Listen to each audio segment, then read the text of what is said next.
Welcome to the 3 a.m. podcast. My name is DJ. My name's Charlie. My name is Sean. A couple friends who tell stories. And today we have a very special guest joining us, hanging out, lounging. It's Janelle, old friend, one of our best friends. Our whole crew, at this point, everybody has met our main crew, from Jordan to Kevin to Reed, now Janelle. The only one that's missing is MJ, but we'll get her.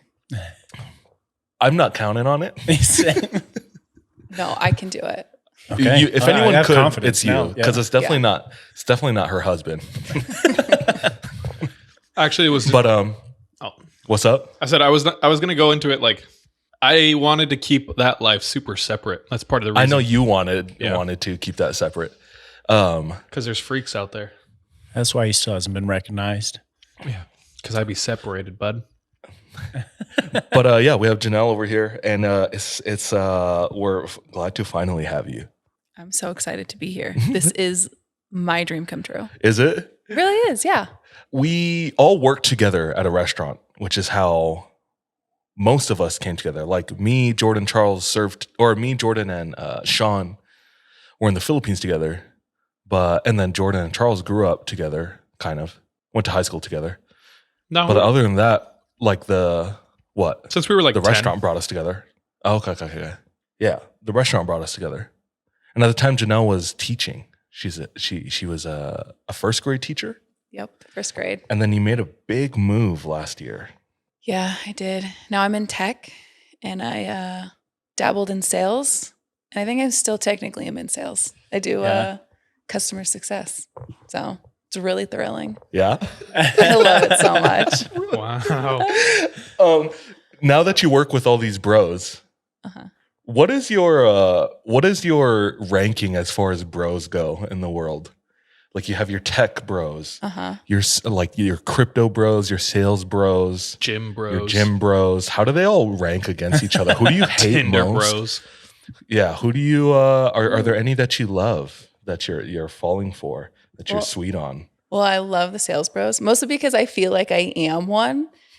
I make so much money every day. And like every day I go to the moon with how much money I have. Rocket ship, and it is just like, yeah, take off. And then all I do is, it's great. I love it. As far as how they all rank, I've never actually thought about that. Who's the most insufferable bro? Maybe gym bros. How so? Why? It's just like kind of the vibe that they give off. Like, well, okay, last week I went on a date with one. Like the first question, he was like, "What do you do in your free time?" And I was like, "I don't know. I like to go on walks and I like to do crafts." And which was not the answer he was looking for. And I was like, "What do you do?" And he goes, he was fishing. He's like, burpees, bitch.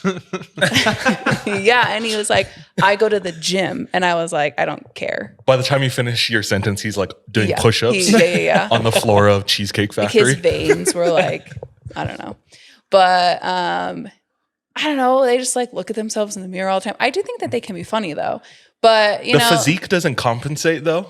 No, I don't really like super buff. Yeah. I like... That's pretty common though. Like most girls don't like huge, like massively ripped Captain America dudes. Right. I think guys like that. Like, it's like the female and the male gaze. Is that what that is? It's like... Explain that. Oh my gosh. Teach us female shit, dude.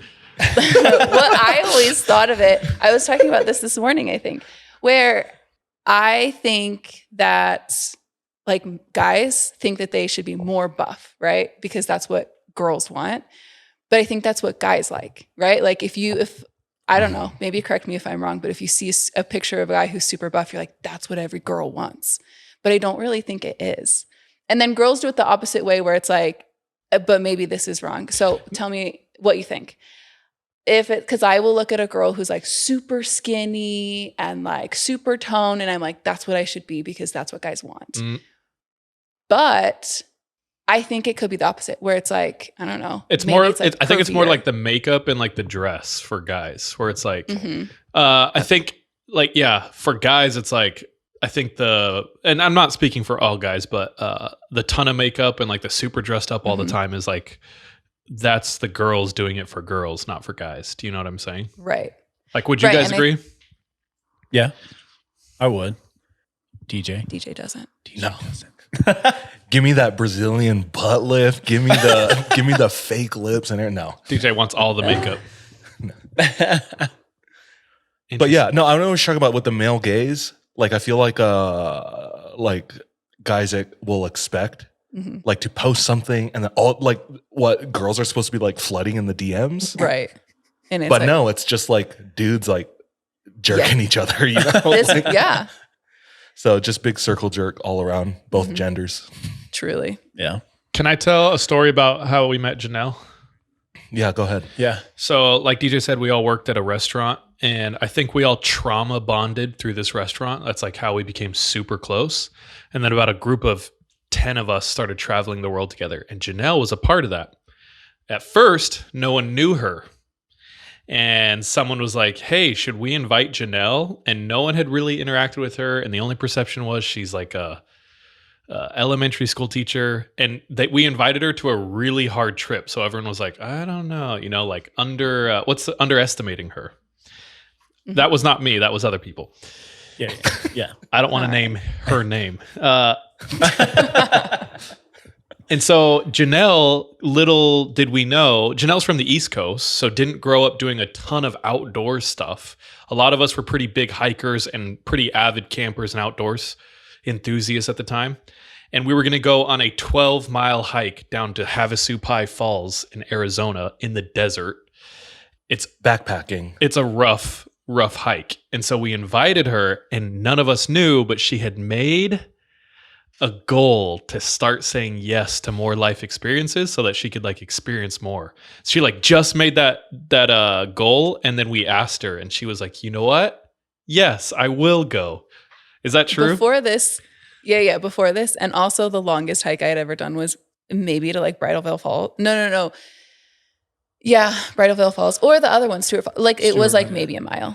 A mile on a and paved path. Yeah. I didn't know Not like much, no incline. Like I didn't maybe know what 50 backpacking feet. was. I had never really. I didn't own a backpack, so This is something I wanted to dig into actually with you specifically. So being from the East Coast, because you're from Philly, yeah, born and raised, born and raised.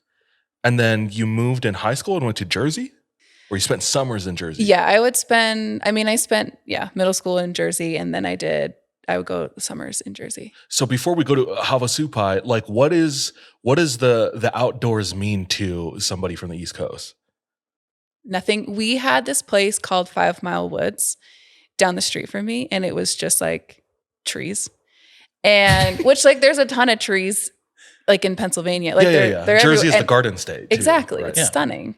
And so that was like the extent of it. We went on field trips there, and we would, I don't know, look for bugs. I mean, I've never done the whole 5 miles of it because that sounded awful. But that was the extent of it. We would go, like, I guess like the outdoors for me growing up was like going to the beach. So going to the Jersey Shore. We would go to the boardwalk, which was really fun. I would walk along the bay and along the beach. So that was it. So there was no concept of like roughing it in the No. wilderness. I genuinely didn't know. I had zero clue what I was getting into. Because you went to BYU, Idaho, Yeah. right? And even then, like, I didn't go outside. It was too cold. There's And I not didn't much. like it. Yeah.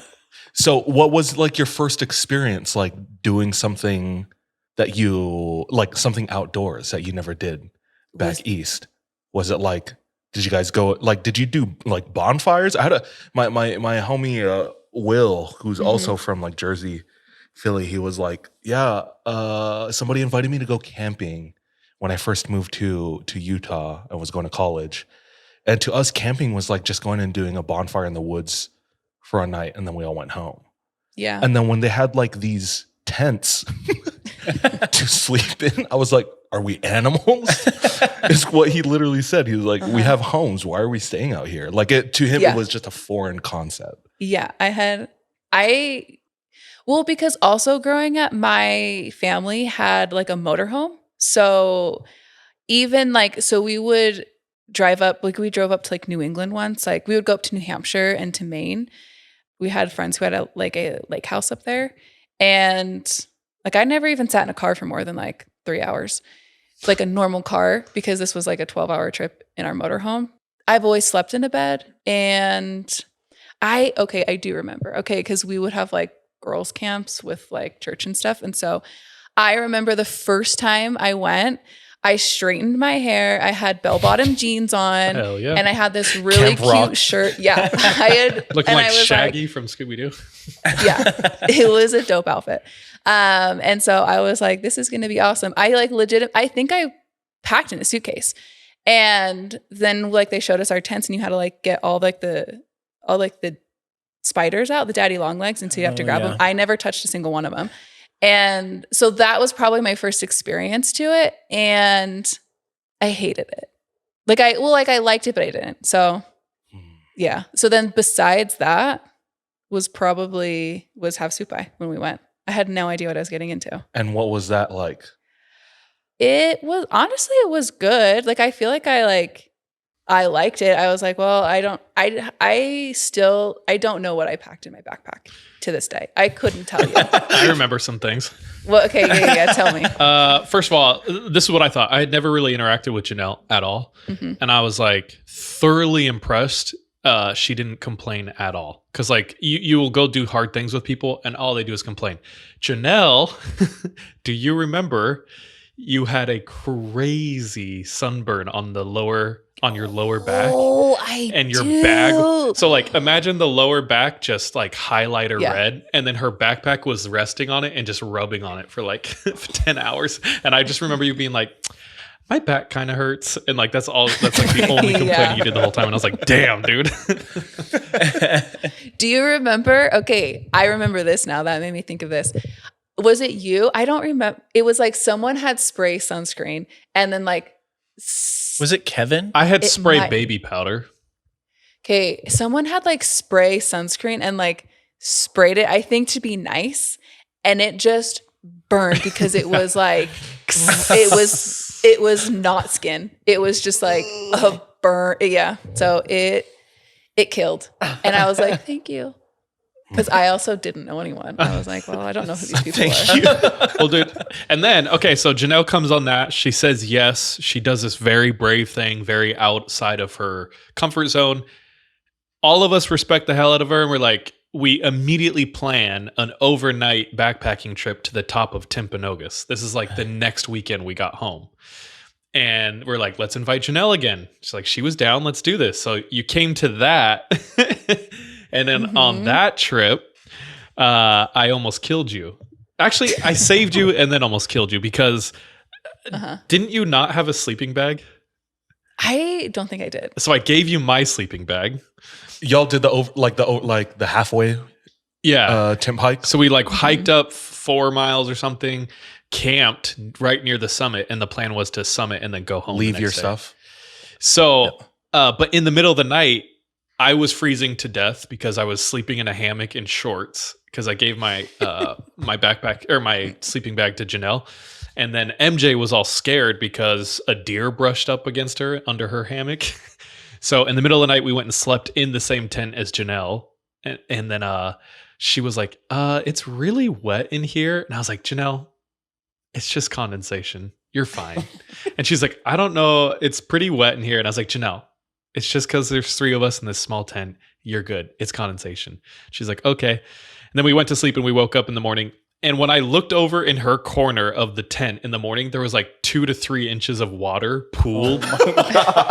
Where she's sleeping, she's in water. And I had used my backpack for a pillow and it emptied my entire bladder of water. And it just all went down to Janelle. And so she literally slept in water. And I kept telling her, shut up. It's chill. I was like, it's fine. I didn't know any better. I was like, you're like, okay. Phrasing. This is normal. This is fun for you guys out here in the West. After we almost died in Havasupai in the desert, and then after we almost died in the mountains of cold, I think we were bonded forever. Janelle was best friends with MJ. I ended up marrying MJ, so Janelle's just been a part of all of our lives and one of our best friends forever. And the best part, one of the best parts about Janelle is she has like kept to that principle ever since. Of like, comfort zone. I always call Janelle like the down girl. Like she's always down to do like anything, whether she likes it or not. But just for the experience and for a good story, which is like at the core of what we believe in. You know, like do it for the vine. Old Pays reference. off. It really does. Somebody in chat was talking about I've been listening to all the old eps, so you guys can re-traumatize Janelle by talking about the Lost Coast hike. Oh no. No! I think that came up on my Snapchat memories of like, because I only take Snapchats and then I save them so that I can see them the next year or whatever. And that came up because I was like in June? Yeah. And I hated that. But it's funny. It's like the same thing. It's like when I look back, because all I remember is like that very last day, which was so pretty. Oh, yeah. And I was like, yeah, it was awesome. I would do it again. But like, I wanted to die. I almost did die. That first day? Yeah. When it was just raining the whole time? The whole time. And then the waves just trying to take all of us out? Yeah. And then Sean left me in the dust and I'm screaming and my stupid trekking poles are just like, I don't know how they stayed on my hands, and then I was soaking wet. But dude, sorry. And then You've leveled up though. Now you have trekking poles. I do have. You Trekking have poles. gear. Actually, really, I'm gonna be honest. I kind of like trekking poles. They're good for your They're knees. legit. Yeah, they really help. I think like you kind of look like a loser, but It's part of like the natural progression of life growing up. It's like you just accept it, and you have trekking poles now, and you have them till you die. You see those old people who have them, and they're just zoom in, dude. Yeah. You hear the clicks. It's like, what does that sound? But you know they're doing something right. Mm-hmm. Do you remember Omar's house? I would. Okay, it's funny because as you like listed the things, I was like, that one is a huge one. Yeah. Do you want to tell it? I don't know. I feel like you tell it better. Dude, pop in and tell your experience because I only know it from what I saw, and it was wild. From the part I remember the most with you is when you screamed at the top of your lungs in the middle of the night. Yeah. Well, I was terrified. Well, and because I don't like scary things, which is funny, but that you're here. Yeah. Because I just, but so we get to the house and it's like the strangers and it's all gutted and it looks terrifying. And they're watching like true crime stuff. Yeah. It's like, and I was like, the most brutal murders ever on the TV. Yeah. We're all like, and I was like, we're going to die. And it was my 25th birthday. That's crazy. It was the night before. I remember waking up and I was like, this is my birthday. But yeah. I'll just say, what was it in the middle? Long story short, no worries. We were trying to get to a cabin out in the middle of the Utah that may mountains. or may not exist. Yeah, I've told this before so many times, so I'll just go over it real fast. We were trying to get to a cabin out in the middle of, it's dead winter, snowstorm. Like snow's coming down. There's 2-3 feet of snow everywhere on these trails, unpaved, unplowed trails. And we end up getting lost and it gets dark and we're in the mountains and a guy saves us. But he has a snowmobile, so he can only take one of us at a time. And he ends up just taking us back to his mansion on top of this mountain. And Janelle described it perfectly. It was gutted. It was beautiful from the outside, looked like $1 million mansion, but in the inside, like there was nothing in it. It was like a workspace and plywood, and it was crazy. And then we ended up sleeping in his house. And he's watching true crime. And he's a big, scary looking dude with tattoos going up the back of his bald head. Yeah, and I don't know. It was hilarious. We all made it. We made it down alive. It was crazy. And then I think we got Chinese food when we got home. Do you remember that? We like went back to MJ's apartment. We're like, I do remember. Just got Chinese food and watched like Disney Channel. Disney. No, movies. I think we watched Lost. Wasn't? Because I remember Just didn't get enough. Like, I think I could be wrong, but Could just wasn't that the relate time? more. Because it was right before we went to New Zealand. Yeah, because we went to New Zealand like 2 Like a months few later. months Dude, after. we were active, dog. I know. I thought about that the other day. I was like, I used to do so much cool stuff. Damn, dog. But so fun. so fun. And then Janelle, what else have we done together? We went to New Zealand, did North Island, South Island. We did Patagonia. You, me, Kevin, Sean, Uh-huh. DJ. Janelle was there with Ew. MJ fighting the mice at night, getting terrorized by mice in our tent. You and MJ did not sleep. And I No, slept never. so soundly the entire time. I know. We took turns just hitting the tent so that they would go away. Yeah. And then they were like hitting the tent. Yeah, because you could hear them on the outsides. And I think they were in I remember my shoes were out there. And I don't remember what it was exactly, but someone was like, we didn't tell you this, but there was mice in there, or I don't know what it was. Yeah, But they shit all over all our stuff. Yeah. And Kevin and I would get up early and clean it all Uh-huh. up, so you guys didn't know how bad it was. yeah, that was it. Didn't y'all have hella peanut butter and sriracha? I had sriracha and they ate the sriracha, but then you could see the trail and then they just left it all. They were like, F- that. Yeah. Meanwhile, Sean and Kevin are sleeping outside, and It was a wind tunnel. yeah, He just left our tent completely open. I'm just in my tent, just completely wrapped up in just the frozen. sleeping bag, Yeah. freezing. What else have we done? We've done Montana. Montana was We fun. did. Glacier National Montana Park was amazing. great. Glacier That was was fantastic. amazing. Uh-huh. An East Coast trip with Hawaii. just you, me, Hawaii multiple times. Hawaii Yeah. multiple times. We need to go back to the East Coast. Dude, Oh yeah, Honestly, that would be so 1000%. fun. I've never been to the East Coast with you guys. it's Yeah, fun. we should go. Going with Janelle's So- cool. It's you watch her in her element and it's just damn, she gets it. Somebody in chat said that they're going to the Philippines for the first time at the end of the month. Oh, sick. I'm sorry. We're yeah, damn, getting deported. Godforsaken place. Dude, the That's why they Philippines sent is the missionaries shit. there. We planned this big Philippines trip and we invited DJ and he's like, I'm good. Yeah. And we're like, bro, I was like, ew, what the not. Absolutely not.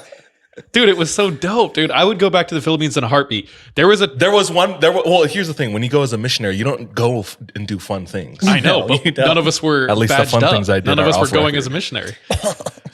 Yeah, no, for sure. I just wasn't thinking like that. But then you guys stayed in one of the places that I lived in the middle of the city. Butthole? Disgusting. Yeah. Butthole. And I remember you guys told me we stayed in that circle. I was like, that was my first area. I walked that circle every day, and you guys were like, yeah, we get it. Bro, I saw It was rough. a rat push a kid out of the way and shit. It was crazy, dog. I was like, damn. Yeah, and all these kids running up to you being like, what do they say? Piso. Peso or ambe. Yeah, Give me money. anything. Bro. Money, food, whatever. Colin. I kept going to the stores and I Tom. would cash bills and I'd have a pocket full of change everywhere we went. And so I had chains. I had a pocket full of candy and money to give to kids everywhere I was. But we were in the little town, and I've told this before. Every time I saw this one kid, I could tell he was the ringleader of all the little street rats.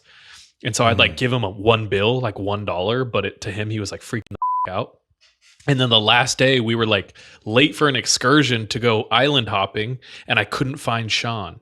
So I was frantically looking, and I'm in the village, and he sees me and he's like, "Hey, what you need?" And I was like, "I need the big guy."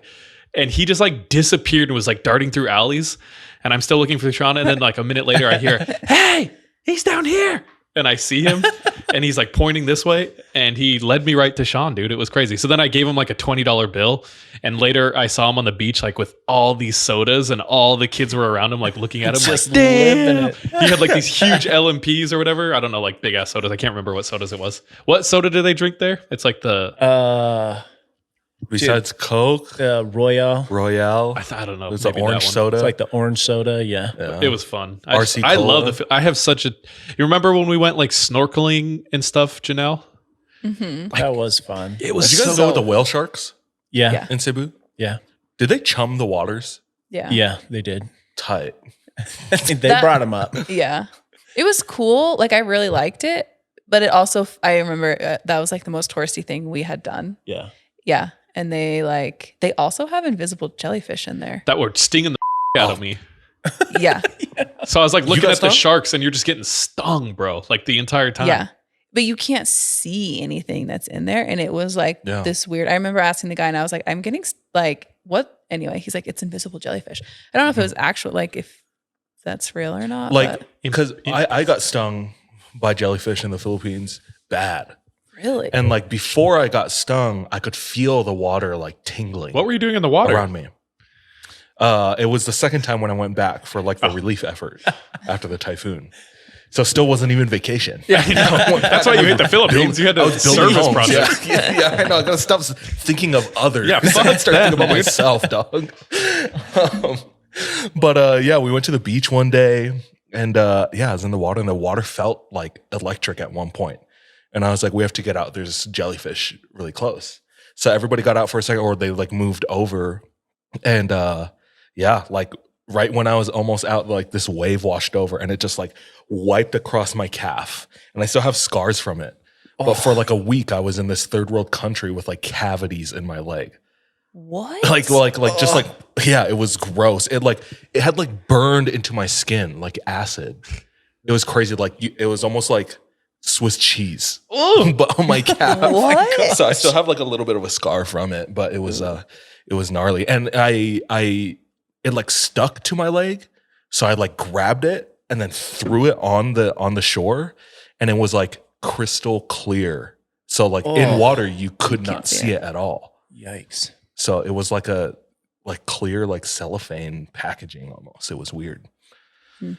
But none of you guys got stung like that. Not like that. No.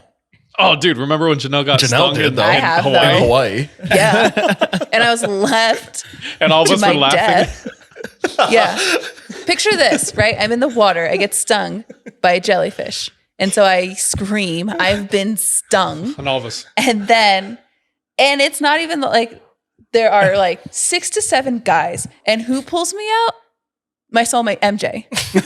And she pulls me out of the water. And I have just gone. You guys I'm were I'm tragic. lifeless. You look like you were I know. shot and Janelle just dragging your straight body. up went limp. I know. And she was MJ had like this It was like army Normandy. pole I know. with firemen. MJ was Yeah, like, Normandy. I can get you. It'll be fine. And I was like, thank you for caring.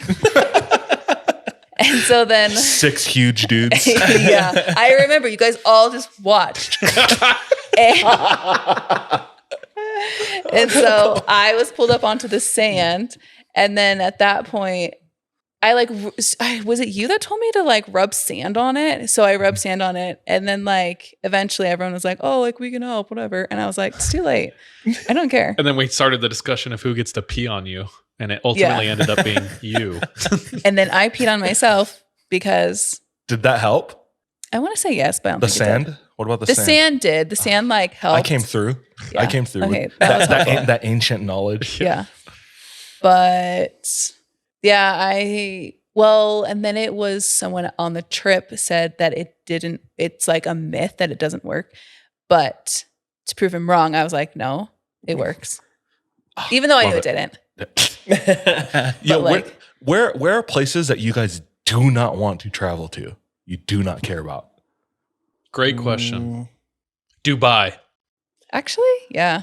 I don't have a huge desire to go to Dubai either. It's like, Just not Or- much to do. it feels like a mall, like a really big, nice mall. But it's like you can't go outside. If you do anything, you get Can't eat arrested. bacon. Like, what the is that about?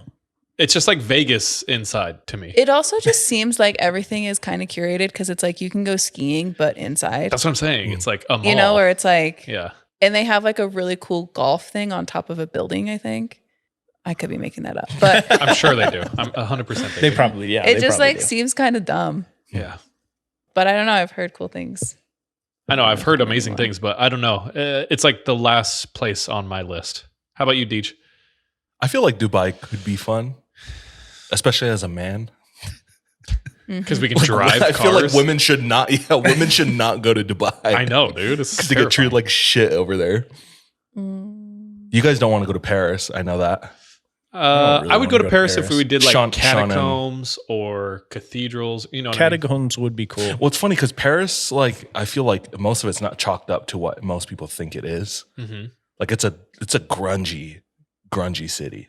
Yeah. Like, I'd much rather spend time like in the south of France rather than Yeah, I Paris. would like to go to Absolutely. France, just not Paris. Paris is fine. I remember at sounded one kinda point bratty. you and MJ had been in Paris so many times in like a 2-year Uh-huh. period. MJ was legit like, I think I can never go to Paris again and be happy. And I was like, damn, like that's privilege, dog. I know. I started sounding like a real brat. That was like the year where you and MJ were going everywhere and we weren't. I know. Yeah. You guys went to like Switzerland and like South Africa. Yeah. And we went to like You went to Italy, American I think, Fork, at one point. American Fork Canyon. Yeah. Yeah. So at one point, What? MJ gets a job at JetBlue, and then Janelle's dad is a pilot. And so Janelle had flight benefits. So MJ and Janelle both had flight benefits. And this is 2019. And they like decided they were going to travel the entire world. So they did. And luckily they did because pandemic and everything shut down. So it's like, you guys really got it in when like you could. You know what I mean? Yeah. But there's one place that's evaded you. Oh, no, What? you went. Never mind. Only Yeah, it's evaded MJ. Yeah. Where? Iceland. You guys Iceland. had like Oh, tried to go to Iceland. Iceland for like 4 years. We've tried to go to Iceland so many times and it just doesn't work out. Yeah. But I do want to go back. Iceland With- is so sick. I would Iceland definitely go was back really too. cool. I went Sean and Kevin went. yeah. Oh, and you went last year. I went last year, but I went on a bus trip with like all my family, like my All extended family. senior citizens. Yeah. It was like me and like a bunch of like One of those tours. 6-year-olds. Yeah. Like where the whole trip is like planned. There's an itinerary. Yeah. Like, She would be like, you can't go over there on that beach. And I was like, I'm going over on that beach. But it was fine. It was good. Dude, I have a story about Janelle. And then correct me if I'm wrong. In the same place in the Philippines where that little kid helped me find Sean, we went to a scooter shop and rented scooters all day for like $7. Oh yeah. So it was like we picked them up at 9 a.m. and then they were like, bring them back by like 9 p.m.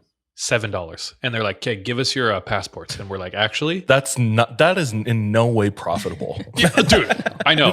Because how They were many like, people give us- are renting? Give us your passports. And we were like, absolutely not. And they're like, ugh. That's where they make their money. So then I gave them my like Costco card and they were like, okay, this is good enough. I gave them my UVU pass. Yeah. And they're like, cool, this it's like is a cool. Jamba Juice gift card. Yeah. So then we're like going around, driving around, and we're on an island in the Philippines, and there's like a main road around the rim of the island, and there's all these offshoots, and every offshoot goes to basically a private paradise beach. So we were just like cruising. We'd see a road, turn here. Sure. We had no agenda, no destination. We'd turn. We went to a beach. There was a little cabana that sold ice cream. We like got ice cream and like a cold drink, hung out on the beach, got on the thing, went to the next beach. And sometimes we were like in the jungle on like wooden bridges, like dirt pass, red dirt pass. And one time we had to like go up this really steep hill and then down this steep hill. And the road is really like a lot of potholes, right? So as I'm driving, I'm looking for the path of like least resistance where it's like flattest, right? Because you don't want to just go straight into a pothole. And I turn around and I watch Janelle and she's just gunning right through the middle of everything. So she's like, boom, boom, boom. And she's like getting air. And she gets to the top of this mountain and hits a berm at the top and goes flying off of her scooter. Like she flew off her scooter, got flung. And I don't know, you slid like halfway down the mountain. You didn't complain at all. It was crazy. Can you tell us about what was that like for you? Well, I don't like driving anything. And I also don't really like driving scooters. It's like, I'm just not up. Like, as you just said, I'm not very good at it. I literally like, that never crossed my mind. And I remember you being like, yeah, I just like, look to see where I should drive and where I'm not. And so then I was like, oh, I didn't even think of that. But yeah, I flew off of it. And I remember I had like, it was all over my hands. I think my knee, like everything. I was just like scraped up. But yeah, I just didn't think of it. I just like went through and I was, I thought it was the Philippines. I thought that's what you do. Dude, that was, I mean, besides you flying off the thing, the scooter trip, like that was, I don't know, highlight of my trip. Scooters were fun. Have you guys ever been sick or gotten injured where you had to go to like the hospital in a third world country? Hell no. no. It's a bad experience. Tell us. It's terrifying. I got sick a couple times in the Philippines. The first time was when I got I get like headaches and migraines decently often. I used to get them a lot more. But there was one time in the mission where I was getting them all the time. And it was so bad. The first time it was We walked outside of the apartment, and not even 50 yards out the door, like I was stumbling over myself, like vertigo, like my head was pounding, felt like it was gonna explode. That's like when my tinnitus was like really bad too. So it was just the worst experience ever. Anyway, I go to the hospital, and it's like people being treated on the tile floor because there's not enough rooms and beds. There's like milk cartons that are like cut in half with scissors, and those were the biohazard boxes to put used needles in. It wasn't like the orange box where you like throw it in. Like it was just like this open like milk carton container with like used needles in there. It was insane. I think I told the story about the homie Everett Straley who listens to the podcast, but like he like took some medication because he was sick, but the side effect like made him like crazy, like mentally. Oh gosh. And he couldn't remember anything.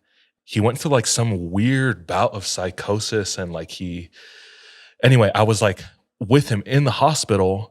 They didn't have like a guest room or even an extra chair in the room for me. So I was like sitting, like I had to stay with him overnight. So I like in my shirt and tie with pants, just like laying on the tile floor, and I grabbed like the toilet paper roll as my pillow and like slept underneath his like bed in the hospital. And I don't know, it's just a crazy experience there. Dude, that sounds like a haunted house, dude. Bro, It sounded Straight up insane. it's so crazy. Do you remember the when missionaries would get parasites? no. No? I don't remember like being there personally when that would happen. There were a lot of missionaries who got parasites just from the water and the food. And it's one of those things where like you get sick and then you're usually pretty good for the rest of your time there. Like you acclimate. Mm-hmm. And do you remember what they would give missionaries who got parasites? Didn't they have to take like a pill or something? The chocolate pill.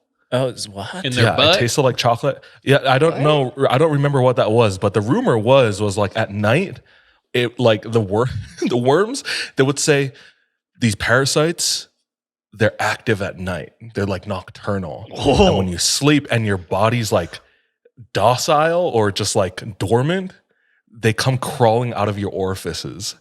And they love crawling out of your asshole. What?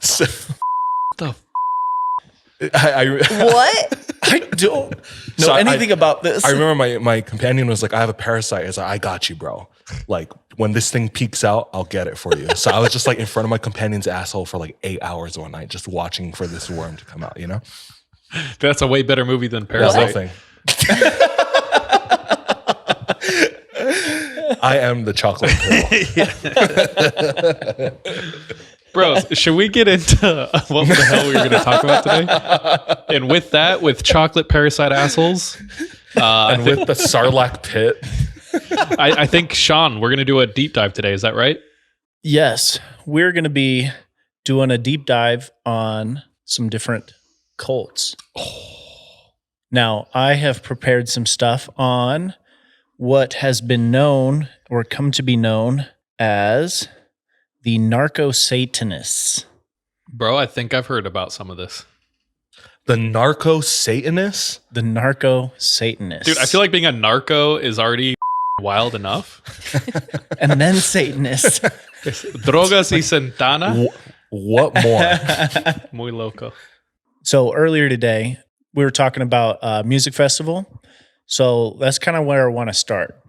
This is late 80s, and it's coming up on spring break in Texas. And there's a group of friends that decide they're going to go down to the border of Mexico, where tons of college students will go for spring break. One friend decides, no, I think I'll go on a skiing trip to New Mexico instead. And that was the last time he saw his friend. Was it a Travis Scott concert? No, but this is not only the story of the narco Satanists, the story of one Mark Kilroy who went missing on spring break in the late 80s. So he, with another group of friends, decide to go down to the border of Mexico, as is spring break. They have a whole week along there, and they're going really to take advantage of the legal drinking age, being now 18. They're just partying it up. His friends at one point said they were out until 2 a.m. probably, and they were making their way back towards the U.S. side, which is where they were staying. One second they were looking at Mark. The next second he was gone. And What do you mean he was gone? Like they were he like, was just not hey, there. Mark. What? I guess. What? Yes, exactly like that. I mean, they were definitely intoxicated, but he went in the bushes to like pee Oh shit! and then was gone. Not during the pee break. Worst time to get kidnapped would be going to the bathroom. That's like Jurassic Park when the dude's taking a dump. Oh, yeah, dude. T-Rex. Just breaking down the bathroom. So once this happens, it was in Mexican territory. So like the US is not really going to like investigate it all. But one of like Mark's family members, like an uncle, worked on like border services or something like that, and finally convinces them to start looking into it. And as they do some more investigation with the cooperation of the Mexican police on the other side, because if something like this were to become super big, it would ruin tourism for the town. And so they're really trying to like figure this out as quickly as they possibly can. Through their investigation, they're led to a rancho out in the middle of nowhere where they uncover horrific scenes, which I'll get into in a little bit. Rewind. There's a man named Adolfo de Jesus Constanzo. And from an early age, he was raised by his mother, and she was into the occult sides of Santeria and voodoo. And from a very young age, he was taught kind of the principles and rituals of these different religions, but the occult side of them. From a very young age as well, Constanzo was taught that anyone who was a Christian or not believing was less than an animal. And this is a belief that he held later on in life that led him to justify that human sacrifice was actually not as bad as animal sacrifice. They would even worship at points Ocean, the god of money and sex. Hey yo. Hell yeah. The best ones. Oh, yeah. Now, in his early adulthood, he would practice fortune telling with animal bones and tarot cards, and he was really good. And maybe what he was best at was building relationships with important people to where he could then get things done. He had someone high up in Mexican police who helped him out a lot, and he started to do readings and predict for various people things that would make them a lot of money. And he started getting the liking to like making money, almost more than just making the predictions. So he kind of targets a family, a drug family. I think it was the Hernandez drug family up in Matamoros, Texas. Matamoros, Mexico, which is on the border of Texas, right on the very southern tip of Texas. He targets this family because the father had just passed away, and one of the younger brothers was now taking over this drug family, and he saw them as an easy target to like get in with them and start making a lot of money. So through a series of events, he was referred by someone to this guy, the kind of leader of the Hernandez drug family. And they come to basically an agreement where he's going to be kind of their witch doctor and make predictions and run rituals for them so that they will be protected in their drug running. It actually worked, mainly because of his connections within the police. Like he would like make these predictions, and then he would be able to like tell who he was connected to with the police to avoid the area or whatever it is, and they believed him. He's like a Mexican Rasputin. Kind of, yeah. He's like a Mexican Rasputin. Now, throughout this entire process, he would run animal sacrifices for his predictions and his protection spells. But at some point, they planned on robbing the people they were going to do a drug deal with. This family was going to rob them and take the drugs and the money. So they do. And the very next day, like, a family member is kidnapped by the people they robbed. And the head of this drug family goes now to Adolfo, as his first name. He's like, I need help. So Adolfo tells him, I need you to find a sacrifice, a human sacrifice. So this man goes out on a drive. He finds a drifter and offers him a ride. And that ride leads back to the rancho that they were staying at.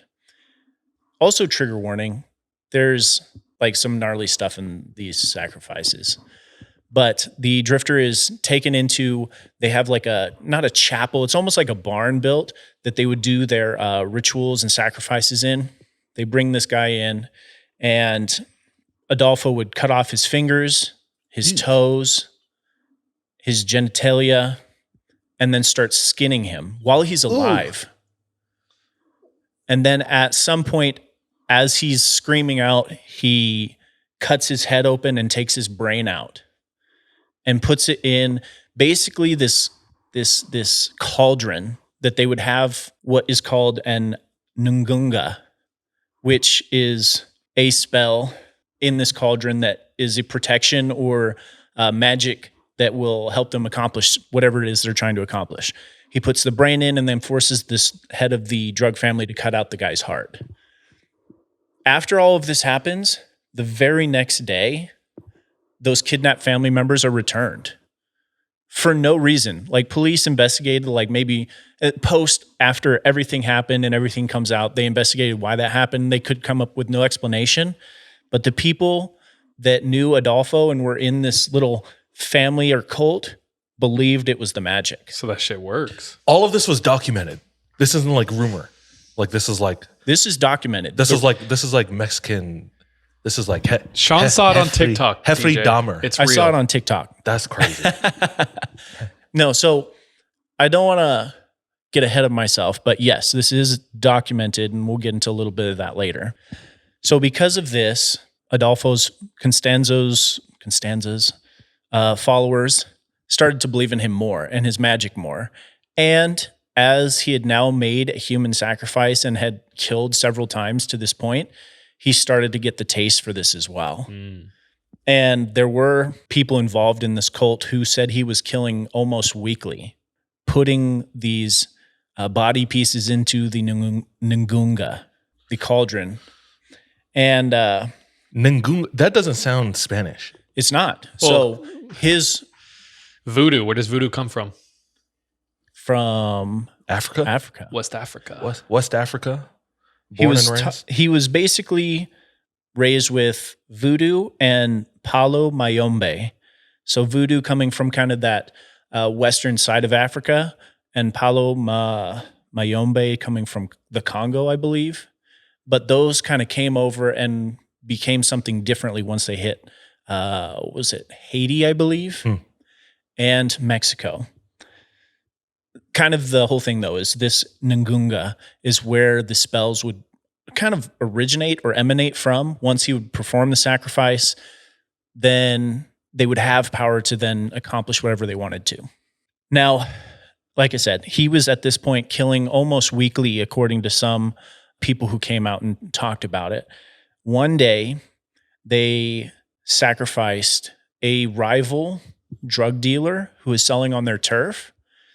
And Adolfo was basically doing his typical ritual where he would be chopping off fingers and toes and genitals and skinning this person. And this was an older man, had been drug dealing his entire life. And Adolfo could not get a reaction out of this man. He didn't scream. He didn't say anything in this entire process. And so Adolfo is like, this is a bad omen. We need a different sacrifice. When the dude is scared. That's crazy. He didn't say this, but he essentially needed someone he was going to be able to get a reaction out of. Now, at this exact time was spring break, and thousands of college students were flocking into Mexico and right there on the border. So Adolfo sends several of his cult members out to find another sacrifice victim.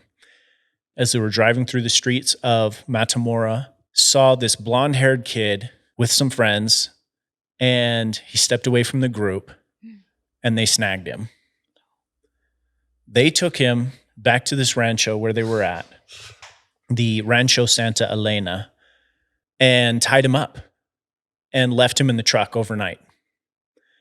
Now, there's a caretaker of this rancho who's unaffiliated with the cult, also unaffiliated with anything that's going on. He's just a caretaker. He finds Mark Kilroy, the victim, the next day, and he's like, oh, shit.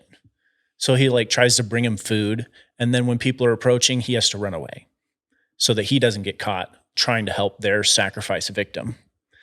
At that point, like I said, trigger warning, they take Mark Kilroy into their barn-esque chapel that they've built, and he is brutally murdered after being raped by Adolfo Constanza first. And in the typical fashion of his sacrifices, cutting off his fingers and toes and skinning him.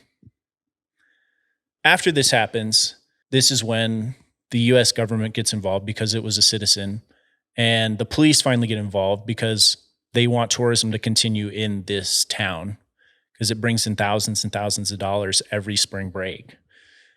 They have a suspicion that it is this Rancho Santa Elena where he was taken to, but they have nothing to go on. So they tail members of the cult for several days. And at one point, they're going to make a $300 million drug deal. And they do this. And that's when the police are able to like get into the rancho. They have like probable cause. They they arrest the caretaker. And as they do this, he's unaffiliated. He has nothing to gain. They like scare him into talking, and they show him a picture of Mark Kilroy, and they're like, have you ever seen this guy? And he's like, yeah, I have seen that guy. He was taken here and I haven't seen him leave. So then they start investigating the property. And as they're investigating the property, they arrest another cult member, and they get him to talk. And this cult member takes them out into the fields, and marked by a wire sticking out of the ground, he finds the grave of Mark Kilroy. And as he's recently buried, they are still able to see the mutilations that have happened.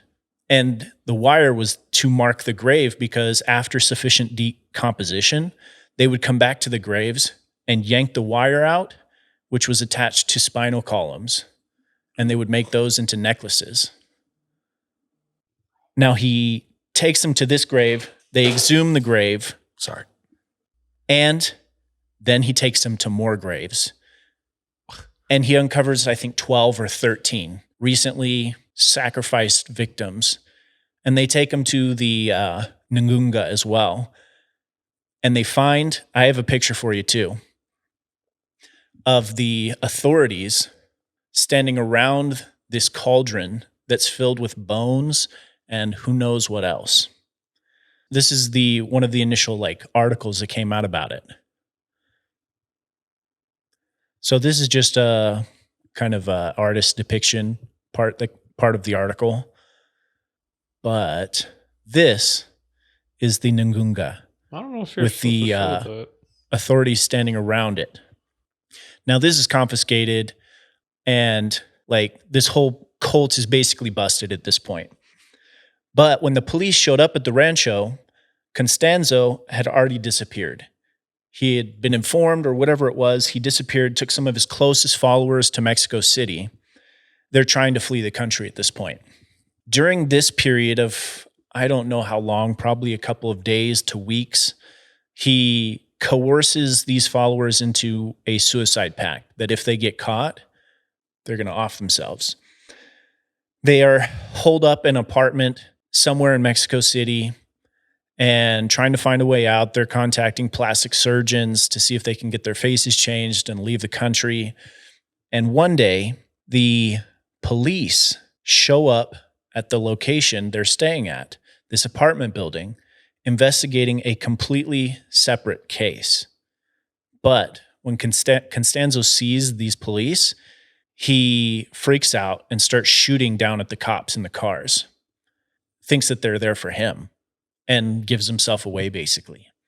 Now, there's a shootout involving the police and Constanzo, and throughout this process, he then tries to escape by throwing wads of cash out the 4th floor windows to try and get onlookers to rush and like get in the way of the police so he can get away. It doesn't work. And so he then starts trying to shoot at one of the little gas tanks down on the street, trying to get an explosion out of it. And once again, it doesn't work. Once he gets down to the last 2 clips of ammunition, he knows it's over. And so he commands one of his followers to shoot him and one of his closest confidants and then kill themselves. The follower fights back a little bit, but then eventually Constanzo and one of his closest confidants are taken into this closet and they're shot to death by this other follower. But afterwards, he doesn't commit suicide, along with several other people who are there. They choose not to, but then are taken by the police into custody. Now, that is mainly where we end the story of the Narco Satanists. But because of those several people who were taken into custody is where we get a lot of the information from this story. People who talked about it and people who believed that they still couldn't be taken by the police. Like they freely admitted things, but they believed they were protected by the Ngunga and the magic of Adolfo. They didn't care. They were said that in interviewing and like in the process of trying to like get information out of them, they didn't really care. They would freely admit things, but they believed they were going to be released. One of the craziest things is that before the death of Adolfo Constanzo, he said, "I will come back from the dead." And so his cult followers believed that he was not gone either. Shortly afterwards, the Ngunga that was confiscated disappeared. And nobody knows where the original Ngunga is for Adolfo Constanzo. Or Adolfo Constanzo. I've been saying that wrong probably this whole time. Anyways, that's essentially where our story ends. But that ending is classic, like bro, villain arc fairy tale. Straight up, as I was like, the policeman doing the research, goes to the evidence room and opens it up, and there's a missing spot on the shelf. It's where gone. The Ngunga was. Dun dun dun. But it's believed the cult dissipated with the death of Adolfo. However, like that rancho Santa Elena was basically taken by Mexican police. However, over the course of months and years, some people would come in and try and dig up areas in the rancho, trying to like probably assume trying to find bodies for the Ngunga or whatever it was. That's the only other evidence they have that it continued. But they believe, and authorities believe, that the cult died with Adolfo. And that is the story of the Narco Satanists in Matamoros, Texas. Dude, you know what I was thinking about the whole time? It's kind of crazy we talked about all of our like traveling all over the world, because think of that kid. It's just like he just went down there to celebrate like end of school and have fun. And I was like, that was us everywhere. And how easy, like I dipped behind bushes and peed, all over the world in the Philippines. And it's like, bro, you don't want to think like that the world's that scary, but sometimes it can get that scary. Do you know what I mean? I mean, I was thinking like we always went with a group, so we're probably going to be good, but I've also gone by myself to some sketchy areas. Yeah. And so I was reading this, I was like, shit. Yeah. Damn it. It's so like, it's scary to think it's so arbitrary, the selection, because you think like, oh, it would never be me. Right. Yeah. But like literally that kid was just there. Just like they didn't choose him for any reason. The only descriptor that they even mentioned from one of the people who's taken into custody was he was just blonde-haired kid. Could have been any blonde-haired kid on spring break. Janelle's scheduling a hair dye right now. I know. Well, when you said blonde hair, I like think that's kind of like what people go like, you know, like you hear stories and it's like they're blonde, you know? Yeah. You could go to Germany, you'd be safe. That's true. You'd be doing the opposite, probably. Sorry, too soon? It's been 60, 80 years. Crazy. Anyways, yeah, this whole story was wild. Like, as I was like getting more and more into it, I was like, holy shit. It's Like, just twists and turns. Did they just believe that like he had magic and that like, did they ever see, besides like the people being returned, was there ever any like was there anything that they really saw from that, from the little cauldron thing? So, like the stuff that I did research on, it seemed like they believed he had magic, but like with a lot of like research from other people who did the research, not me, stuff that I just read, a lot of what he did was he knew people who would clear the road for him. The main one, the one that I touched on where the family was mysteriously returned the next day after he did his ritual sacrifice, that was one of the only ones where even the researchers are like, we have no idea why this happened. The science behind building like a cult is fascinating because I feel like a lot of it is rooted in just capitalizing on people's lack of, I don't know, care or just like their despair, and then like falsely promising something in return, and that I can provide this for you, or this belief or principle, if you do, you'll receive. And it's like operated on a lot of times false promises, sometimes mixed with like some bit of truth, but it's just it's just like, I don't know, like, I mean, obviously it's manipulation. So I'm curious like what this dude had to promise, you know, like, yeah, he has powers. How is he going to use that to benefit, you know, his followers? What they would get? Was it going to be like eternal life after this one? Was it going to be like wealth and riches, you know? It seemed more like wealth and riches as I was like doing the research for it. Like they were making a shit ton of money drug running. And like it was a small cult. It was probably 15 to 20 people that were at least closely integrated. But yeah, it was a promise of wealth, power, and he did prey on people as well. Like the drug family he targeted, he knew that the father or the head of this drug family had just passed away, and the guy who'd taken over was in over his head, and he was losing confidence. And so he tried to like wiggle his way into that, and he would promise him wealth and power. And then he would, with his connections, be able to pave the road for getting drugs smuggled across the border or whatever it is. But that's all stuff that researchers came up with.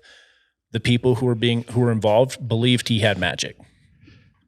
I have a couple things on that. Like one, Charles Manson, what's the mind control thing that the CIA did? I don't know why I'm going blank. I don't know why I'm going blank either. But they trained Charles Manson on how to manipulate and build followers. And it's a pretty like repeatable equation where it's like you get them hungry, you get them tired, you get them separated from their family and their like normal life. And then you introduce like rules, stress, regulations. And it's like, you can pretty easily break people and manipulate them. It's kind of crazy. And he was like about a master MK? at it. Yeah, that's what it is. MK Ultra. MK Ultra. Thank you. So there's like those principles of that. And then going back to Janelle a little bit, like I think the idea of sacrifice as a payment or an exchange for something is like eternal. It goes back forever. So it's like when you're saying, is he actually magic, or like, did they see anything? Or I think it just like, even Christianity, like every religion has principles of sacrifice in it, whether it's like the life or your time or money, your sin, or and so I think that's kind of like an eternal principle of like humans, is the idea that if we give something, we'll get something. And then I think Isn't that you can what use alchemy it for is? good. You can use it for good, but then you can use it for bad. You know what I'm saying? For power. And I think you can make sacrifices to different entities for good or bad.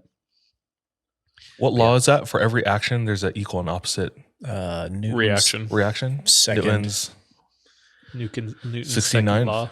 There was when researching cults, there's this account on TikTok called Gigi Pearl. It's this woman who has, you know how like people can make playlists that on TikTok that cover like a specific topic.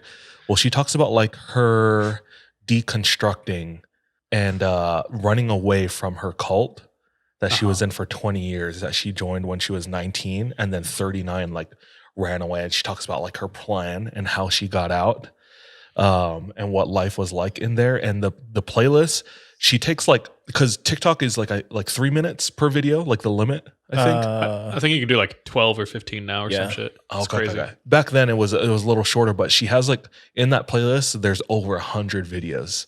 Each of them are like a few minutes long. And she just talks about like her experience, like running away from this cult. Deprogramming. Yeah, exactly. Fascinating. Wait, where'd you see that? Her name's Gigi Pearl. At least that's her handle on TikTok. So it's fake. Oh, somebody's firsthand experience, huh? So it's fake. Huh? Somebody's firsthand experience talking about it.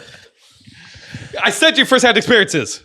yeah, some AI generated image. It's Hawaiian. You literally said it was AI. There's a Hawaiian dude sitting in a bush. And he's like, bro, I saw it. He's your uncle. It's your people.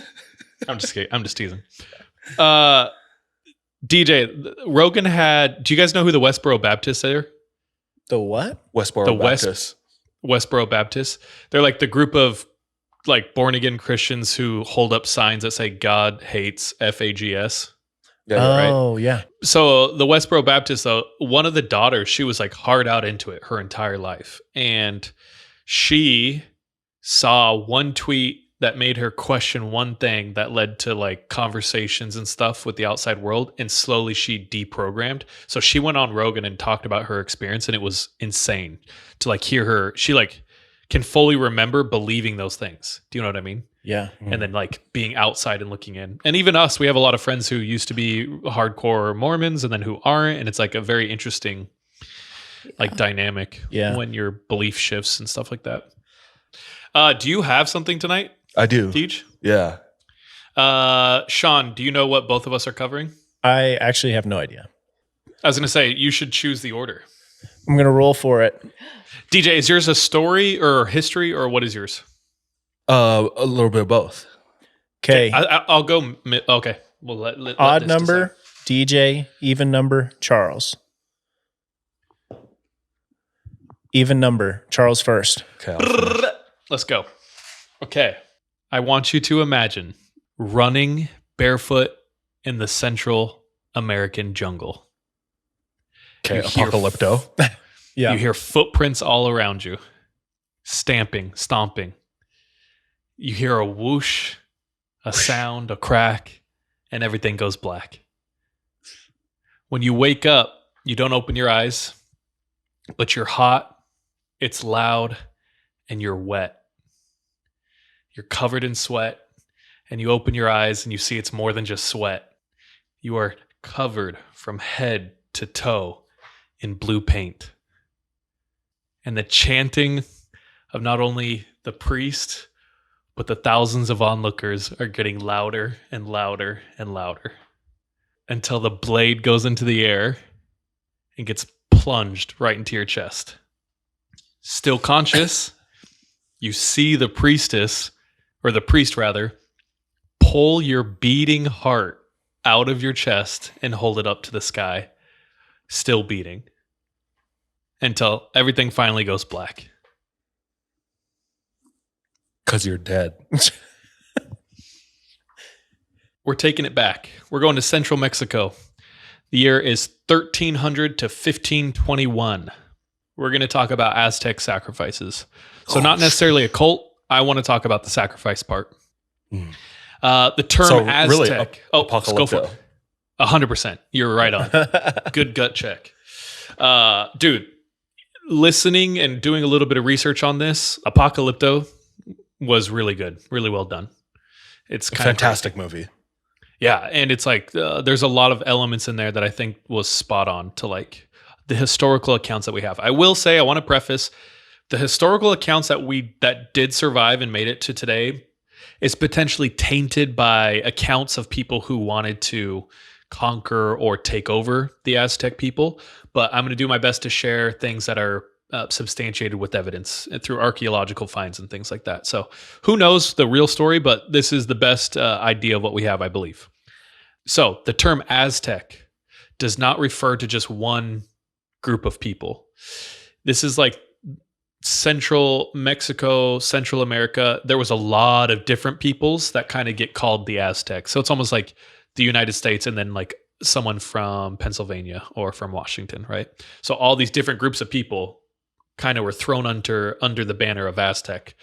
The other term is Mexica, and we're mainly talking about the Mexica people in the Tenochtitlan. Oh man, I'm going to butcher these pronunciations. Tenochtitlan, that one, which is like a crazy ass city. Hernan Cortez came over, saw this city, and was like, "Holy shit!" Then he went back and reported on it. Okay, so that's what we're going to be talking about. The idea of human sacrifice, I was kind of saying earlier with Janelle, is like it goes back to Cain and Abel, Abraham and Isaac. It's in Christianity, Judaism. It's in Chinese. It's all over the world. It's like a universal principle that humans have. Jesus, you know what I mean? The idea of like sacrificing your son. The Aztec, they kind of get highlighted because I think they like really wholesaled. I don't know the right term. They really like, they put up some numbers. Yeah, they put up some numbers and they were pretty proficient at it. So, and it was very involved in a lot of their festivals. Central America, South America, human sacrifice goes back to the Maya, the Toltecs, the Olmecs, like everyone practiced it. The Aztecs, it was estimated that they probably sacrificed anywhere around 20,000 people per year. Unfortunately, it wasn't just men. It wasn't just prisoners of war. There's evidence of women and children. Yeah. So it was everybody. Everyone caught those hands. You know what I'm saying? Mm-hmm.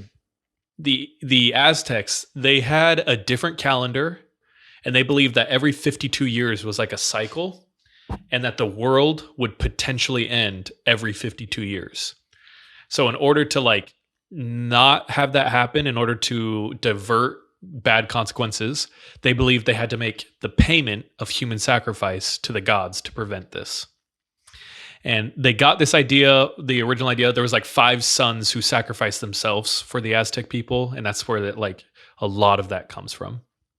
But the offering to the gods is like strength, gratitude, and it's to divert the end of the world and bad things. So that there's some like background and context. I need you all to do me a favor. Go. I need all 3 of you to roll a 20-sided die and tell me your numbers. And chat, put a number between 1 and 20. Just roll for me. Okay. This is DJ's. Give me a 20. DJ with that 20. Hell yeah, boy. I'm making it out. I'm doing the sacrificing. I got a 3. Oh, shit. And Janelle played D&D with us from the beginning. Yeah. I had a 14. Okay. Do you have more dice on you? I just have the 3. You want me to roll one for you? No. I was going to have you roll a 6-sided die. I do not have my 6-sided die. I have one. DJ, can you toss over a 6-sided die? Now, all of you need to roll a 6-sided die. DJ, if you have a 12-sided die, you get to roll a 12. Okay. 5. Also 5. And then do you have your 12? Or do you want me to roll this 12? twice and then add it up? Yeah, roll it twice. A 2d6. 3, 4, 7. Oh! Okay. So you both got 5. We both rolled a 5, and he rolled a 7. Just for fun, let's go with 3 for DJ, but just know you actually got 7. Okay, Deej? Okay. But just for the sake, let's say you got a 3. Okay. What was the point of rolling?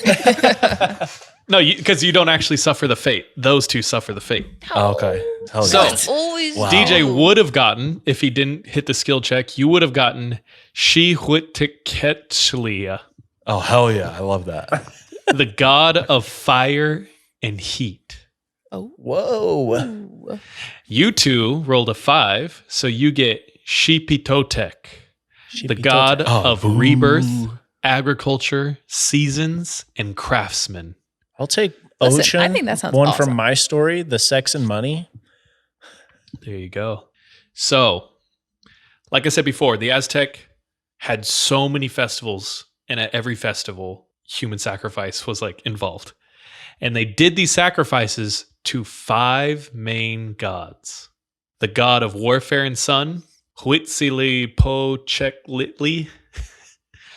2, the god of night and sorcery and destiny, Tezcatlipoca. 3, the god of fire and heat, Teculi. And 4, Tlaloc, rain, water, earthly fertility. And 5, Shipitotec, rebirth, agriculture, seasons, and craftsmen. So you guys each got a god. Let's find out how you would get sacrificed. Oh, So this is your fate. The first one, the god of warfare and sun. He's the god of the sun. He's worshipped at the main temple of Maor. First, your body would be completely covered in blue body paint to match the description of the god. You're brought up to the top of the pyramid. So think exactly Apocalypto. Laid across a sacrificial stone. And while alive, a priest chanting cuts your heart out and holds the beating heart up to the sun. You die, and they toss your body off the pyramid down the steps. Whatever warrior like imprisoned you gets to collect your body, where they chop it up and they send different body parts to different people in the community as gifts, and then they get to eat portions of your body. And by doing this, that warrior elevates his status or his social class. He becomes cooler amongst his peers. So that's the first one. None of you died that way. 2, Tezcatlipoca, the god of night, sorcery, and destiny. This is one of the most powerful gods, and there is 2 outcomes. So I would have had you roll a 2 or odd or even, but none of you got it. The first one, you are tethered to a platform. So you're like strapped down at your feet and you just have to stand on this like pillar thing. Then they give you fake weapons, like wooden weapons. And then they send 2 waves. First of the Jaguar warriors, and then second 4 Eagle warriors. And these are the most advanced Aztec warriors. So think Green Beret and like the Black Ops. You have to fight 4 of them and then another 4 of them with your fake weapons and try to survive. So that's the first one. sick. The second one, they choose a young boy and you have to mimic the god for 1 year. So you get adorned with lavish clothing. You play your flute everywhere you go. And everywhere you go, you get women, food, riches, wealth, everything you want. And you basically just walk around the town for a year and they give you everything. This is 3? Nope, this is 2. Still 2. 2B. Okay. And then at the end of the year, they have a beautiful feast in your honor. And you get to walk up willingly to the top of the pyramid. You break your flute in front of everyone. And then you are stabbed to death. And then they pick the next boy to represent the god for another year. That trade-off is pretty good, I'd say. You get at least a year of. That might be the best. Everything else sucks ass. Okay, 3. Who is it? This is what Deejay would have got if he didn't pass the first skill check. The first skill check was to see if we get Sacrificed. offed, right? The first skill check 20? was 17, 18, or 19. I was going to let you roll a 12-sided die to see if you have a higher chance of getting off. Oh, okay. So under that, you would have to I'm roll off, a D6. So DJ, you're off. But if you wouldn't have gotten that, this is what you would have gotten. Yeah. Okay. So this is Xihuitekuli, the god of perfect. fire and heat. There's 2 ways to die with this guy. First, there was a 10-day festival where they would gather and capture as many animals as they could. Then they would set this huge crowd, this herd of animals, on fire. Damn. And while all the animals are screaming and cawing and making terrible ruckus, they would chuck your body right into the fire. Oh. But don't worry. Before you die, they pull you out of the fire and they cut your heart out Oh my God. and then chuck you back into the fire. So that's the first way. The second way is they take you and you travel to the rim of a volcano. And they wait till Orion's belt is above the volcano. And when Orion's belt is right above the volcano, they quickly cut your heart out. And while you're alive, build a fire in the hole in your chest to burn you from the inside out. And then they take a flame from the fire in your chest and they pass it on a torch to someone who runs through the city, lighting all the beacons of Gondor around the city, and they light it with the flame from your chest. Oh my God. This is lit, dude. Literally.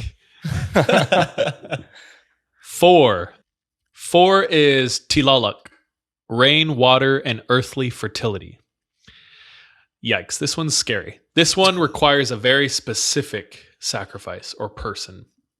Any guesses as to what they're looking for? Children. Only children. So this one specifically was to ward off disease and drought. So every harvest year, they would have all these festivals. Like every week, they'd have a feast. And if the rains weren't come, they would just line up kids and kill them. And it was like a lot of children until the rains came. And what's really up is this sacrifice required tears. Oh. So it needed to be particularly brutal. And I'll leave it at that. But just know it wasn't a quick death. They made it very hard and long for these essentially babies, which is crazy. And they did this until the rains came. Like So- they just kept doing lining kids sacrifice. up and bang, bang, bang. So they found all these bones of kids in piles like at the Aztecs, and they're all like, they could tell that they were just like destroyed before they died. Okay, and then 5. You two, this is how you die. So, Sheepy Totec. This is rebirth, agriculture, seasons, and craftsmen. And Sheepy Totec is known as our Lord, the Flayed One. Oh, Oh, no, shit. Y'all getting skinned, bro. So this required one sacrifice, one person. Who got higher in the initial one? Okay, it's you, Janelle. Sean. Oh, the privilege. I see. Yeah. So The honor. Sean, you were taken to a temple where you shit. get to dress, I'm not going to act, any more temples. and live like a god. You basically get hella money and bitches. Okay. And then at the end of that, I don't think it's a full year. At the end of that time, you were taken to a temple, and alive, you are flayed, your entire body. They remove your skin. Someone comes in and puts your skin on and runs through the city, starting fights and collecting gifts. While you are skinless, they remove your heart, then they dismember you, and then they all eat you. Ew. That's 5 wild. is literally the worst one. It's crazy. It's like super high, super low. Anyway, I don't like that. so that is maybe why when you think of human sacrifice, the Aztecs are definitely a part of the conversation. Is they just had a flair for the theatrics. You know what I mean? That's Yeah. why Mexicans throw lit parties, dude. That's why they have piñatas. That's like, dude, next time they have a piñata, I'm going to grab my Ascidian blade and cut its heart out. I'm gonna start a fire from all the inside. Yeah. They're like, what All the More candy. candy. Yeah. I'm worshiping sheepy Tootsie toast. Rolls. Get off my ass, or you're next. Anyway, I had a fun time. Shout out A Day in History YouTube. They did a really good breakdown of each of the gods and how you got sacrificed. I didn't know that. All I knew was Xibalba from El Dorado. I've never seen El Dorado. Dude, That it's a good one's movie. actually good, dude. When are y'all going to quiz me on Disney? I don't think it's it's been a Disney. long That's time coming. DreamWorks. See? Next time we'll have to do the Is that the it? quiz. But that's it for me. That's the 5 gods that they sacrifice people and how they did it in the Aztec Bro. culture. Thank Maybe you. did I miss it? But was it like an honor? Is that part of it? Like, were they like to be one of the ones that was sacrificed? Did you want to be it? People are like, please take Uh, my heart out. I want half to die. half of them were like, you're either a prisoner of war, Oh. Mm. but the other half, it sounded like it was a full-on honor. Like Yeah. the boy who got to play his flute, like yeah. he willingly Until walked up you the die. temple and then offered his life. And then the last one, it sounded like it was an Bro, honor. that still sucks though. Yeah. Wow. So there's that. It's a long history. Didn't start in the 90s or whatever in Mexico, Sean. Yeah. Long time Who ago. knows? History was written by the victors, so Ooh. All right. Let me finish this off. What can you guys tell me about Rick Owens? Hmm. I have no idea. Shoes? Sean, unsurprising, which is fine. It's okay. Janelle, does that ring a bell? Does it sound familiar? Yeah? It does, You- but I don't know. Rick Owens? Rick Astley. You can talk about his wife. I'm gonna get there. This Give me a is clue. Give me a clue. what Charles said. Shoes. Shoes? Mhm. I'm drawing a blank. I don't know. Okay, Rick Owens is a super famous high fashion designer. So when you think of like the pretension and just like the obscure runway, gaudy, just super like above our pay grade when celebrities just adorn themselves in all these crazy outfits and people are like, celebrities are completely disconnected from reality. And you see them, you know, at the Met Gala wearing like the wildest things. Rick Owens is like at the epicenter of this culture and has like inspired so much of what fashion is today. And it's trickled down to Hip hop. yeah. ASAP Rocky. Exactly, yeah. And it's been watered down to easily digestible things, but at its core, Rick Owens is he started as a fashion designer. He went to school for like cutting fabrics and patterns. From there, he started making different like furniture designs, and his furniture designs, a lot of them are like patterned after him, where it's like a real to life sculpture of him, like as a chair almost. What the? Let me see if I can pull up a picture real quick. Okay, Rick Owens is known as the Lord of Darkness. This is like an example of his furniture. No. I What? don't like that. What the? Or even this, like it's like literally a sculpture of him as like a chair, and it's like this will be $15,000. You know, to have like just a portrait of him straight. This is Rick Owens. He's always dressed in black, crazy like BDSM undertones, and yeah. So just to put an image, a face to the name. So Rick Owens is in with all the celebrities in music and film and art, big socialite in the industry. But Rick Owens wouldn't be the monolith that he is today without his now wife. So Rick Owens' wife was at one time his boss. She was a fashion designer, and she goes by the name of Michelle Lamy, French woman. So she was born and raised in France, and then had dreams of becoming a lawyer, where she went to law school in New York, became an attorney, and as a new attorney in like the 70s, as like a rookie, her firm thought it'd be funny to give her all like the cases related to like sexual crimes. And from that, she gained a lot of inspiration and took like the culture of sex into her other interest, which was fashion design. She pursued fashion design, and while doing fashion, she came across a talented pattern maker, which was Rick Owens. She hires him in the 90s. He ends up designing lines that really took off, and together they built like a big like empire for themselves. Then they grew closer together, like more than colleagues, and then married each other, where they are still married today. So they got married in like the 2000s.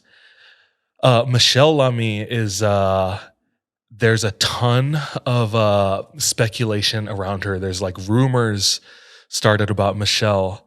And let me show you a picture of her. She looks pretty crazy. I wonder why. Oh, that was terrifying. So every day she wakes up and draws this black line on her head. What the? She says it's to ground herself, and to stay close to the ground is to stay close to what lives under the ground. She also tattooed her fingers. I do love those tattoos. Yeah, that's why they're black. Her teeth are real gold. They're not just grills. Like she got them like replaced. Crazy. So she's like, I don't know, at least like 20, 30 years older than Rick Owens. So she was like a muse to him almost. They get married. Here's another picture of Michelle with the Migos. This picture might be super pixelated. But what do you notice? Charles? Anything? It kind of, oh, she's doing the Baphomet. Oh, I probably shouldn't do it. She's doing the sign of Baphomet, and the guy who died on the right is throwing up a sign. Yeah. So as above, so below. Exactly. She's doing as above, so below. Oh. So that's, they're a match made in heaven, Michelle Lamy and Rick Owens, right? But Michelle Lamy has a ton of rumors surrounding like her existence, since she's such like this polarizing figure. So some of the rumors that surround her is that she's actually a gypsy, like comes from like gypsy heritage. Which what is the term they call it now? Like you're not supposed to say gypsy, I think. I don't know that. She was born, it was said that she was raised by wolves. There's rumors that she's an arms dealer, a vampire. There's rumors that she's actually 1,600 years old. Yeah, just a lot of like crazy rumors. And they have a child together. And the name of their child is Scarlet Rouge.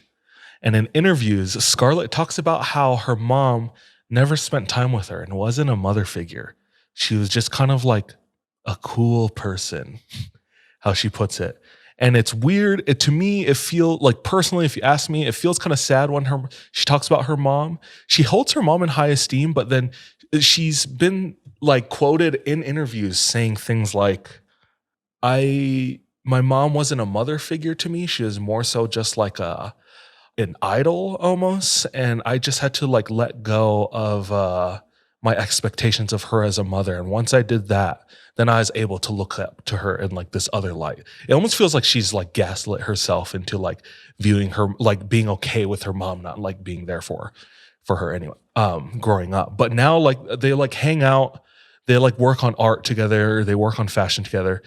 Anyway, I bring up Scarlet Rouge because Scarlet has been quoted many times saying that my mom is, her whole personality revolves around the idea of bewitching people that she works with, enticing them, putting people in trances to like follow her and like her ideas and things like that. It's really crazy. So this is like when Sean talked about like a couple days ago, he said, I'm going to dive into a cult. Just look up some cults that you think of. And like immediately you think of like cults, Waco and Westboro, and like all these other cults who are kind of like outliers that kind of live in the middle of nowhere sometimes, or just like have their own, maybe they live among us, but they have like their own society within our society. Whereas like these people are prominent figures and we see them like on TV, and they interact and are very close with the people that we watch on TV or maybe more familiar with on TV. So these guys feel like more in the light and they're not like trying to hide things. I'm not saying any of these things are true, like these rumors and whatnot, but they do have like ingredients of like what goes into a cult to me. Let's put a pin on Michelle and Rick Owens.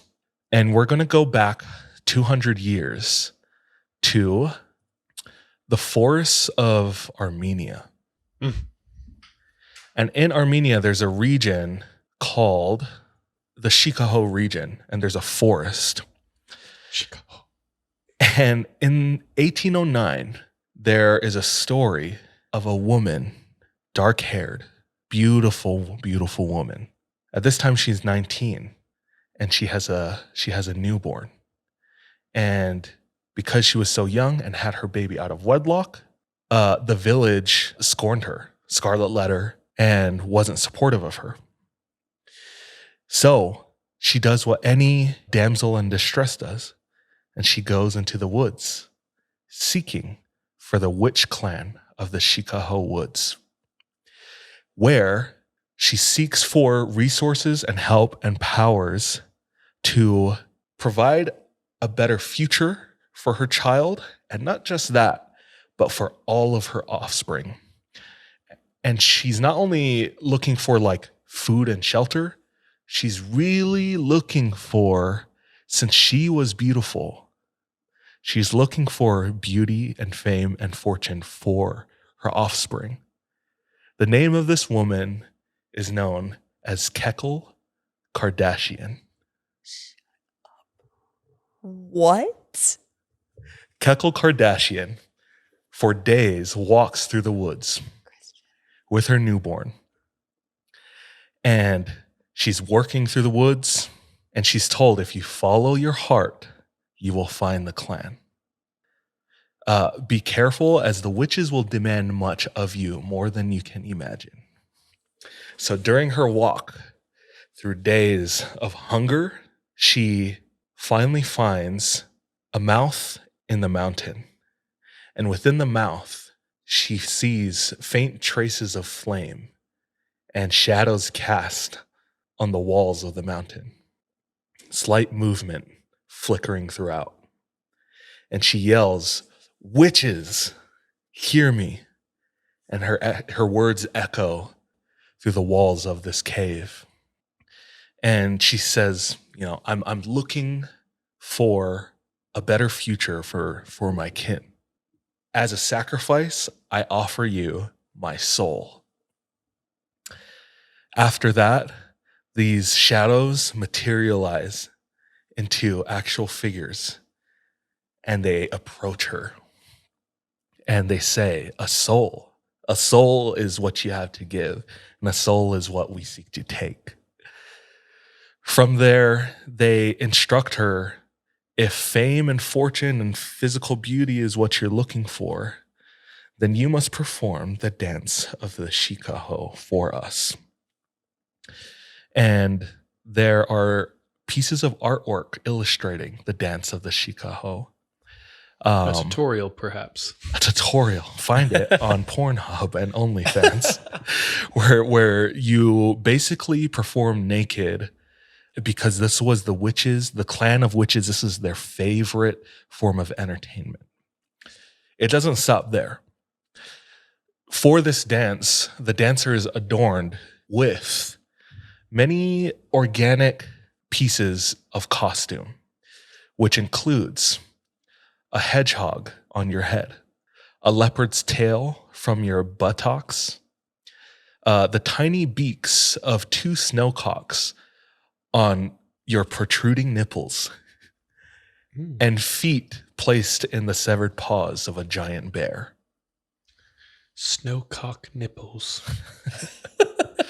So, as you perform the dance of the Shikaho, the clan of witches are shouting and bursting out in screams and laughter and joy, and they're egging you on. And through this offering, this foul offering of just this beautiful woman now like stooping herself as low as this, the wishes can grant your wish. And for her, it Humiliation rituals, dude. It was fame, fortune, physical beauty, and nothing more. And that is why the Kardashians are That is famous. Nuts. I knew it the whole time. So for the uninitiated, Janelle, massive Kardashian fan. I am. Keeping up with the Kardashians. So here you can, I mean, I brought up Rick Owens and Michelle Lamy. They're not directly related, but there's world. a ton of there's like rumors that the Kardashians are in a coven with Michelle Lamy, and Michelle Lamy is like one of the main witches in this coven. Tons of pictures of them together, just doing witch things, you know, dressing up in all black and being creepy. A little short. That's all I got. But I thought it was fun to dive into. I was thinking of cults and just thinking of something that was a little more high profile. You can think of like cults now, whether it's like FLDS and like all these other crazy like Charles Manson and all that. And it's like easy for us to be turned off by those ideas. But when you look at like fame, beauty, fortune, notoriety, status, that's something easy to get into. And it's fun like looking at some of these stories and rumors and legends about some of these big people that a lot of us follow, or even if we despise, like people hate the Kardashians, they're still like in our field of vision as like people who are prominent for their beauty and have influence because of their status, you know, whether you agree with it or not, seeing that maybe some of it is based in some of these crazy rumors is fun to think about. But that's the story of the witches in Hollywood. Wild. I have nothing like for or against the Kardashians, but I was one of the first people to try out her new drink. So not as bad. Kardashians? Yeah. What's the drink? It's a Lonnie, Like a diet Kim water? K lemonade or something. Oh. There's no actual flavor listed. Alani Nu? Yeah. Mm. But it is not bad. So I guess I'd join that probably. Crazy. Dude, Crazy, you know who crazy, else crazy. is in this coven? Who? It's someone who I've talked about for a really long time, Rihanna. and I've always wanted to like cover her. She's known as a spirit cooker, an artist, a performer.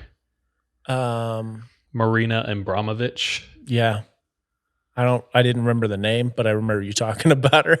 Very similar to like Rick Owens' wife. She regularly interfaces with the world's most powerful and like celebrity and does they'll, these like, really do weird stuff rituals. to, like, like Is she an artist? Look- Is that what? Like, does she make art or?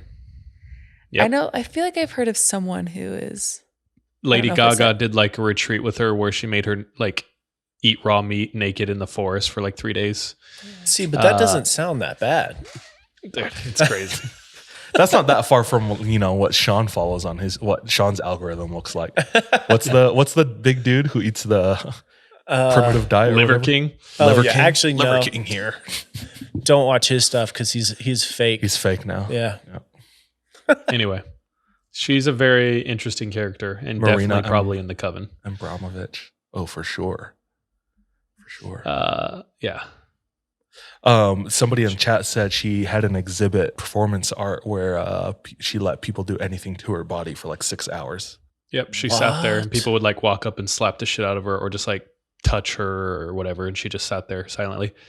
She had one, like, look up her art exhibitions. They're insane. Like one time a guy was holding a bow and arrow and then they both Oh, leaned that's back, her? and it's like pointing right at her face. She talked about how that was the scariest like thing that she's ever done.